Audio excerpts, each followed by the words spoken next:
வயசுல வீடியோ எடுக்காதெல்லாம் எடுத்துலான்னு சொல்லியிருக்கேன். அதனால கேட்க மாட்டான். நான் இப்படி சின்னதை பார்த்து பார்த்துதான் எனக்கு அதுக்கப்புறம் சின்னதுக்கு மனசு இல்லாம இருக்கு. அது எனக்கு தெரியாதா? அவ்வளோதானே மனசுக்குள்ளே நினைக்கா ஜிட்டோ. பார்த்துக்கோங்க, ஜிட்டோ வந்து எல்லாம் இதெல்லாம் தோலெல்லாம் உரிச்சிட்டு தான் தின்னுவார். நீட்டாக உரிச்சிட்டு உள்ளே இருக்கிறது தான் தின்னும். சரிங்களா?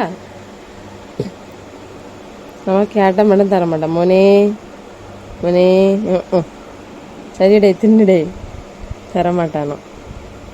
தின்ன விஷயத்தில் என்னன்னு தான் சொல்லுங்கள். தின்ன விஷயத்தில் அடிச்சு விட முடியாது என் மோனை. என் மோன் இப்போ நல்லா பெரிய வேலையிட்டாங்க. வரலாம் பாருங்க, என்ன பெருசாக இருக்கு. சரிடே தின்னுடே ஜீவி மொண்டை மொண்டையில் மொண்டை மொண்டை மொண்டை மொண்டை மொண்டையில் அடி. சரி சரி தின்னுங்க. பார்த்துக்கோங்க, எல்லாம் உரிச்சிட்டு தான் எந்த பொருள் கொடுத்தாலுமே உரிச்சிட்டு தான் தின்னுவோம்.